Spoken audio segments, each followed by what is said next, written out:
எல்லோருக்கும் நமஸ்காரம். இன்றைக்கி நம்ம பார்க்க போகிற வாசகம் தனிமை ஒரு உணர்வு, ஆனால் தனியாக இருப்பது ஒரு தேர்வு. Loneliness is an emotion, but being alone is a choice. இந்த காலகட்டத்துக்கு இந்த வாசகம் ரொம்ப ரொம்ப அவசியமானது. இதனுடைய தாக்கத்தை நம்ம புரிஞ்சுக்கரிச்சா நம்ம இன்னுமே எம்பத்தட்டிக்காக இருக்க நம்ம கற்றுப்போம். நமக்கு மட்டும் இல்லை, மற்றவங்களுக்கு கூட நம்ம ஆறுதல் சொல்கிற ஒரு நிலையில் நம்மளையே நம்ம வளர்த்துப்போம். இந்த காலகட்டத்துக்கு இது ஏன் ரொம்ப அவசியம் அப்படின்னு சொல்கிறேன்னா, இந்த மென்டல் ஹெல்த்துங்கிறத நம்ம காலங்காலமாக இதை அவாய்ட் பண்ணிட்டு வந்த ஒரு சப்ஜெக்டு. ஏன்னா ஃபிசிக்கல் ஹெல்த்து தெரியும், அந்த காலத்தில் உடல் ரீதியாக என்ன உபாதையை வந்தாலும் அதை கவனிக்கிறதுக்கு ஒரு மருத்துவர் தேவை அப்படிங்கிற ஒரு இது எல்லாருமே புரிஞ்சின்றதுனால அதுக்கு ஏற்ற ஒரு பரிணாம வளர்ச்சி இருந்தது. ஆனால் இந்த மென்டல் ஹெல்த்தை அவ்வளவா கவனிக்கப்படலை. அது இந்த சோஷியல் மீடியா காலத்தில் இது ரொம்ப ஒரு பேசும் பொருளாக ஆயிருக்கிறத நம்ம பார்க்கலாம். சின்ன குழந்தைகளில் எடுத்து வயசானவங்க வரலையும் இந்த தனிமை அப்படிங்கிறது ஒரு பெரிய தாக்கத்தை அவங்களுக்கு ஏற்படுத்தியிருக்கு. நிறைய பேர் கவுன்சிலர்ஸ் போய் பார்ப்பாங்க, சைக்காட்ரிஸ்ட்டை போய் பார்ப்பாங்க. தனக்குள்ளே என்ன நடக்குதுன்னு தெரியாமல் அவங்க அலைப்பாஞ்சுண்டு எல்லா விதமான ஒரு விஷயத்துலேயும் ஈடுபட்டு இதில் நமக்கு சந்தோஷம் கிடைக்குமா, இதில் நம்ம லோன்லினஸ் போகுமா அப்படிங்கிற ஒரு தேடலில் நம்மளால் இங்கே பார்க்க முடியுது. ஸோ இந்த டாபிக் இந்த நேரத்துக்கு ரொம்ப அவசியமானது. இது ரொம்ப வாஸ்டான ஒரு topic. As much as possible இது ஒரு இன்ட்ரோடக்டரி டாப்பிக்காக நம்ம எடுத்துப்போம். வரும் காலத்தில் இதை பற்றி நம்ம நிறைய பேசலாம். ஆனால் இதோட அடிப்படை நம்ம இந்த பதிவில் பார்க்கலாம் அப்படின்னு நான் முடிவு செஞ்சு இந்த பகுதியை உங்களுக்கு நான் போடுறேன். ஆனால் வரும் காலங்களில் இன்னும் நிறைய விஷயங்கள் இந்த தனிமையை பற்றியும் நமக்கு இருக்கிற அந்த புரிதலை பற்றியும் நம்ம பார்க்கலாம். அதுக்கு முன்னாடி இந்த தனிமை ஒரு உணர்வு, தனியாக இருப்பது ஒரு தேர்வுன்னு போட்டிருந்தேன். இட்ஸ் அ சாய்ஸ்ன்னு போட்டிருந்தேன். ஸோ இந்த சாய்ஸாக இருக்கிறது முதல்ல நம்ம பார்த்துடலாம். ஏன்னா இது நம்மளா அதை ஏற்படுத்திக்கக்கூடிய ஒன்று. அதனால் அதை ஈஸியாக நமக்கு வேணும்னா நம்ம எடுத்துக்கலாம், வேண்டான்னா அதை நம்ம விட்டுட்டு ஆஸ் யூஷுவல் எப்போதும் போல் நம்ம வாழ்க்கையை நம்ம தொடரலாம். அதனால் இதை பற்றின ஒரு புரிதலோடு நம்ம அடுத்த பகுதியை நம்ம பார்க்கலாம். இந்த பீயிங் அலோன் அப்படின்னு இருக்கு இல்லையா, ரெண்டு வார்த்தை வரும் இதில். ஒன்று பீயிங் அலோன், இன்னொன்று லோன்லினஸ். இது ரெண்டுத்துக்கும் ஒரு பெரிய வித்தியாசம் இருக்குது. இந்த பீயிங் அலோன் அப்படிங்கிறது யாருமே நம்மளை சுற்றி இல்லை, நம்ம மட்டும்தான் இருக்கோம் அப்படிங்கிறது ஒரு அர்த்தம். இன்னொன்று என்ன அப்படின்னா, நம்ம யாருடைய கவனத்தையும் ஈர்க்காத போது பீயிங் அலோன். இப்போது ஒரு பர்த்டே பார்ட்டிக்கு போகிறோம், நம்ம அந்த இடத்துல அந்த பர்த்டே பர்சன் இருக்காங்களே அவங்க தான் அங்கே முக்கியத்துவம். அப்போ என்ன பண்ணுவாங்க, வர்றவங்க எல்லாரும் அந்த பர்த்டே கேர்ளையோ பாயோ அவங்க போய் விஷ் பண்ணுறதுல இருப்பாங்க. மற்றவங்கள நீங்கள் பார்த்தீங்க அப்படின்னா ஒரு சில பேர் கான்வர்ஸ் பண்ணிகிட்ருப்பாங்க, ஒரு சில பேர் உட்காந்துட்டு ஒரு புக்கை படிச்சுட்ருப்பாங்க. இல்லை அப்படின்னா அவங்களும் மற்றவங்கள சுற்றி என்ன நடக்குதுன்னு பார்த்துட்ருப்பாங்க. அப்போ அவங்க வந்து யார் கவனத்தையும் ஈர்க்கவே மாட்டாங்க. அவங்க தனியாக உட்காந்துருப்பாங்க. இது வந்து இந்த மாதிரி ஒரு பார்ட்டிக்கு நடுவில் அவங்க போய் உட்காந்துட்டு எல்லாரையும் அப்சர்வ் பண்ணுறதுங்கிறது இட் இஸ் எ சாய்ஸ்.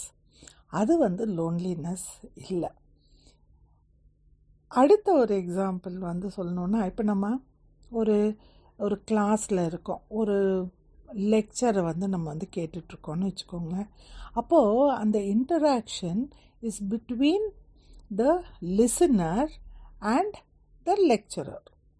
அப்போது அவங்களுக்குள்ள அந்த கம்யூனிகேஷன், இது என்ன சொல்ல வராங்க அப்படிங்கிறது புரிஞ்சுக்கிறதுக்கு நம்மளுடைய அந்த எண்ணங்களை அந்த லெக்சரர் ஓட பக்கம் திருப்பி நம்ம அதில் ஆழ்ந்து உன்னிப்பாக கேட்டுட்ருப்போம்.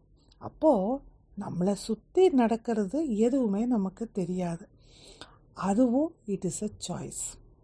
So there hundreds of students இருக்கிற இடத்துல நம்ம அந்த ஒரு லெக்சரரை மட்டுமே கவனித்து அவங்க சொல்கிற விஷயத்தை நம்ம கிரகிச்சுக்கிறது இருக்கு இல்லையா, தட் இஸ் பீயிங் அலோன்.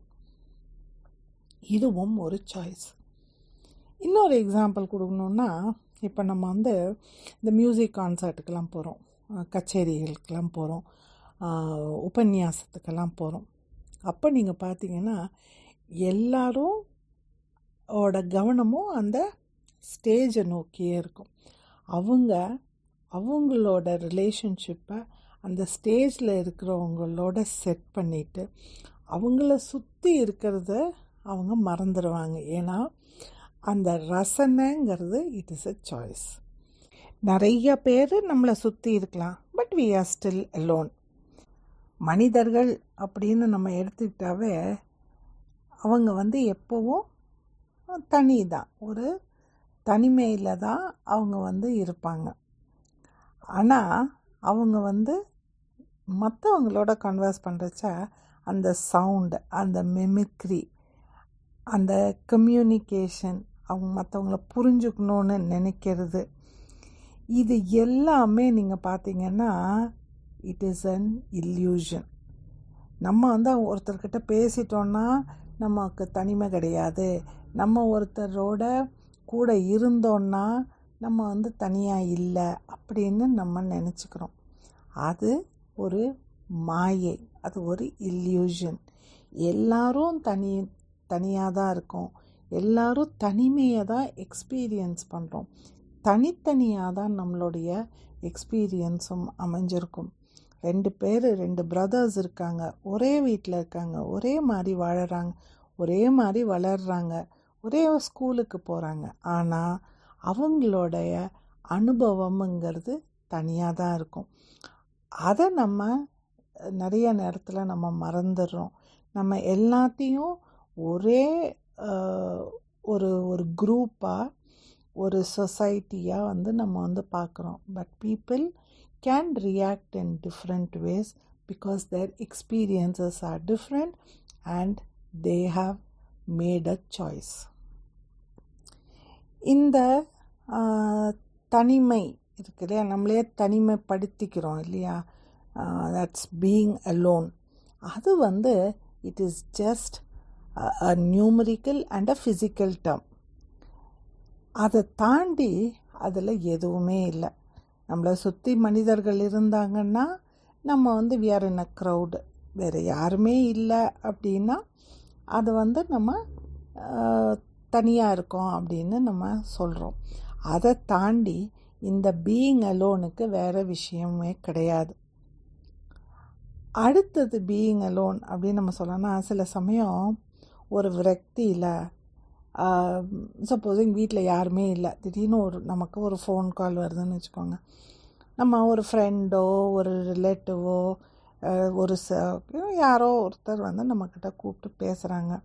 அப்போ கேஷுவலாக நம்ம பேசிகிட்டு இருக்கு, ஐயோ நான் தனியாக தான் இருக்கேன், என்ன பண்ணுறது, எல்லாரும் ஆஃபீஸ் போயிட்டாங்க, எல்லாரும் அவங்க வேலையை பார்த்துட்டு போயிட்டாங்க, நான் தனியாக இருக்கேன் அப்படின்னு சொல்கிறோம். இதில் நம்ம தனியாக இருக்கேன்னு சொல்கிறது அதில் நம்ம அந்த இமோஷனை, அந்த டிஜெக்ஷனை, அந்த ஒரு அப்பீட்டை நம்ம காட்டுறச்ச அந்த பீயிங் அலோனுங்கிறதுலேருந்து அந்த லோன்லினஸுக்கு அது போயிடுது. அங்கே நம்ம என்ன காட்டுறோம்? ஒரு இமோஷனை காட்டுறோம். ஸோ அந்த இமோஷன் கோஷன்ட் வரச்ச அந்த பீயிங் அலோன் வந்து லோன்லினஸ்ஸாக மாறிடும். இந்த பீயிங் அலோன் வந்து it is an institutionalised form of அலோஃப்னஸ்.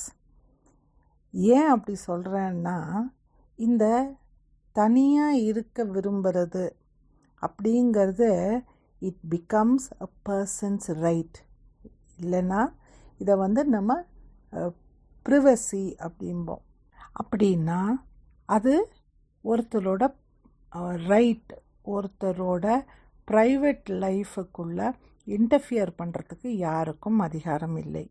அதனால தான் அதை இன்ஸ்டிடியூஷ்னலைஸ்ட் ஃபார்ம் ஆஃப் அலூஃப்னஸ் அப்படின்னு சொல்கிறோம். அது அவங்கள வந்து சில சமயம் சோஷியலி அவங்க ஐசோலேட் பண்ண விரும்புகிறாங்க. இப்போ ஃபார் எக்ஸாம்பிள், சில பேர் வந்து தனியாக வந்து ட்ரெக்கிங் போவாங்க, இல்லை தனியாக வாக்கிங் போவாங்க. ஏன்னா they want to gather their thoughts, they want to be alone, they want to look inward. அப்படி இருக்கிறச்ச it becomes a person's right. அப்படி தனியாக போகிறவங்க வந்து எப்போவுமே கம்ப்ளைண்ட் பண்ணவே மாட்டாங்க. அவங்க அந்த தனிமையை ரசிப்பாங்க. ஸோ இந்த பீயிங் அலோனுக்கும் இந்த லோன்லினஸுக்கும் எந்த ஒரு கோரிலேஷனும் கிடையாது. அதனால் be when you are alone, it means it is your choice. You are not being left alone. You want to be alone. So that is the choice we have made. அதனால் இந்த first part, அதாவது being alone வந்து it is அ சாய்ஸுன்னு எடுத்துகிட்டு எதை நம்ம முக்கியமாக address பண்ணணும் அப்படின்னா இந்த லோன்லினஸ்ஸை. அதனால் அடுத்தது வந்து இந்த லோன்லினஸை பற்றி நம்ம வந்து கொஞ்சம் விரிவாக பார்க்கலாம். இந்த லோன்லினஸ்ஸுங்கிறது it is a very subjective phenomenon. இது ஏன் ஏற்படுது அப்படின்னு பார்த்திங்கன்னா, இதுக்கு வந்து ஒரு 2-3 காரணம் சொல்லலாம். ஒன்று வந்து நம்மளால் மற்றவங்களோட எதிர்பார்ப்பை சாட்டிஸ்ஃபை பண்ண முடியாத போது நம்ம தனிமைப்படுத்தப்படுறோம். ஃபார் எக்ஸாம்பிள், இந்த சொசைட்டியாக நம்ம பார்த்தோன்னா நிறைய பேர் இந்த கம்யூனிகேஷன் வந்து ரொம்ப விரும்புவாங்க. அது வந்து ஒரு physical communication, being in the presence, இல்லை வெர்பல் கம்யூனிகேஷன், ஒருத்தர்கிட்ட நல்ல விதமாக பேசுறது, அதை வந்து ஒரு சொசைட்டியாக நம்ம விரும்புவோம். இந்த கம்யூனிகேஷன் வந்து கம்மியாக இருக்கிறவங்களை பார்த்தோன்னா நிறைய பேர் அவங்க கூட இருக்க மாட்டாங்க. ஏன்னா அவங்களுக்கு வேண்டியது அந்த கம்யூனிகேஷன் இல்லாதவங்களால் ப்ரொவைடு பண்ண முடியாது. அதனால் சம்டைம்ஸ் அவங்க தனிமைப்படுத்தப்படலாம். So when that person cannot satisfy others' expectations, அப்போ தனிமை. அடுத்தது வந்து சில ரிலேஷன்ஷிப்ஸில் சில இந்த வேல்யூ சிஸ்டம்ஸில் டிஃபர் ஆகிச்ச தனிமை ஏற்படலாம். when there is a generational gap. இப்போ வீட்டில் வந்து பெரியவங்க இருப்பாங்க, அவங்களோட சின்னவங்க போய் என்ன உட்காந்து பேச முடியும்? ரொம்ப நேரம் பேச முடியாது. அப்போது அந்த வயதானவர்களுக்கு நம்ம தனிமைப்பட்டு விட்டோமோ அப்படிங்கிற ஒரு உணர்வு ஏற்பட வாய்ப்பு இருக்குது. ஸோ அந்த ரிலேஷன்ஷிப்பில் ஒரு லோன்லினஸ் க்ரியேட் ஆகலாம். அடுத்தது வந்து நம்ம எதிர்பார்க்குற அளவுக்கு மற்றவங்க நம்ம கூட இல்லாத போது நமக்கு லோன்லினஸ் ஏற்படலாம். சே ஃபார் எக்ஸாம்பிள், நமக்கு வந்து சினிமாவை பற்றி பேச பிடிக்கும், சாப்பாடை பற்றி பேச பிடிக்கும். உலக அரசியல் பற்றி பேச பிடிக்கும் அப்படின்னா, நம்ம இருக்கிற அந்த என்வாயர்மெண்ட்டில் அப்படி பேசுகிறதுக்கு இல்லை. ஆனால் அவங்களோட ஹாபீஸோ, அவங்களோட சாய்ஸஸோ, அவங்களோட விருப்பமோ வெவ்வேறு மாதிரி இருந்தால், அப்போது அவங்களால நம்மளோடைய எக்ஸ்பெக்டேஷனை வந்து பூர்த்தி பண்ண முடியாது. அந்த நிலைமையிலையும் நமக்கு அந்த தனிமைங்கிறது ஏற்படலாம். ஸோ இதுவரையிலையும் நம்ம பார்த்தது வந்து ஒரு expectation level.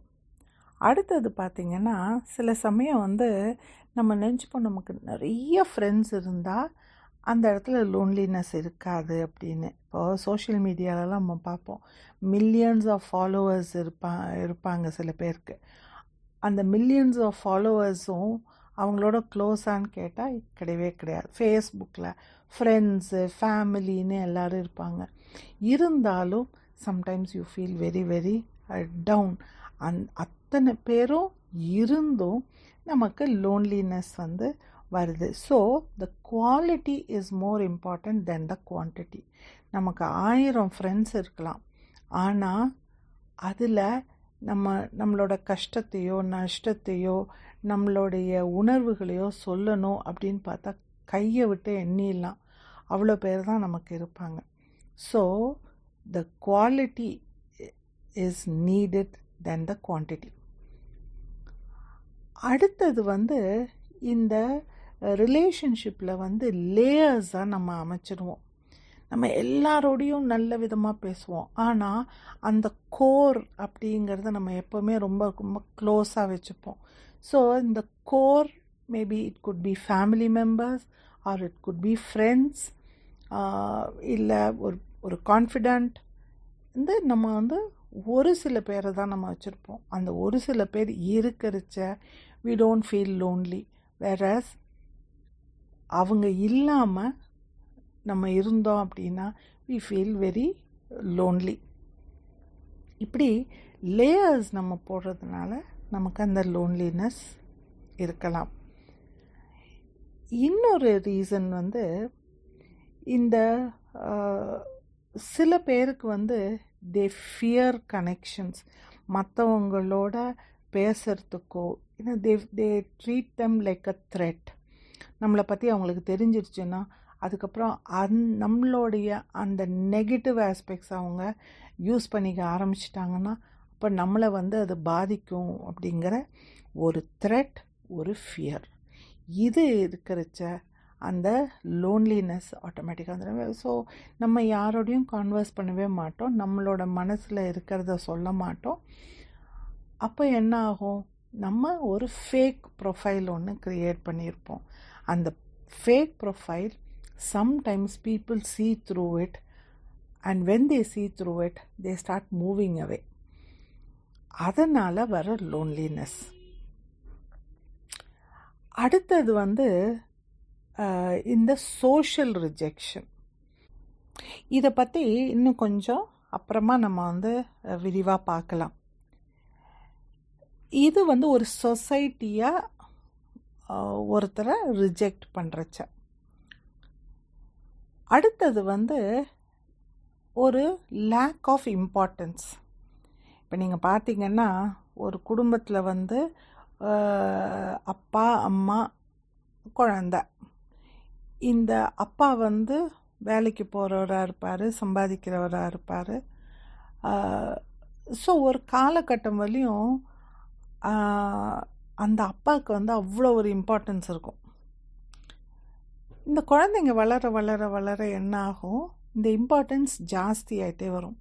they become very dependent on the father for all their needs. அதுக்கப்புறம் இந்த அப்பா வந்து ரிட்டையர்ட் ஆகிடுவார். அப்போ இந்த பசங்க வேலைக்கு போக ஆரம்பிச்சிருவாங்க. அப்போ என்ன ஆகும், அந்த நீட்ஸுங்கிறது குறைஞ்சி போயிடும். குறைஞ்சதுனால இந்த அப்பா மேலே இருக்கிற டிபெண்டன்சி குறைஞ்சிரும். அதனால் இந்த அப்பா மேலே இருக்கிற இம்பார்ட்டன்ஸும் குறைஞ்சிரும். அதனால தான் நிறையா வீட்டில் பென்ஷனர்ஸ் இருக்கிறச்ச நம்ம வந்து அந்த இம்பார்ட்டன்ஸ் குறைஞ்சதை வந்து நம்மளால் பார்க்க முடியும். With volt people especially we notice this, they are left alone. and they start feeling very very lonely. So ஒரு இமோஷ்னல் ஸ்டேட் ஆஃப் லோன்லினஸ்க்கு அவங்க வந்து தள்ளப்படுறாங்க. இந்த லேக் ஆஃப் இம்பார்ட்டன்ஸ் சொல்கிறச்ச எனக்கு கர்க்கார்ட் வந்து ஒரு விஷயத்தை ஃபார்முலேட் பண்ணியிருப்பார். Let me put it in his own words.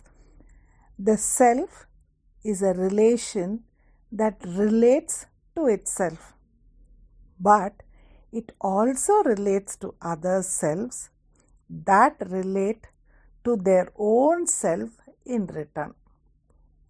ரொம்ப ஒரு அழகான ஒரு வாசகம் இது. நம்ம வந்து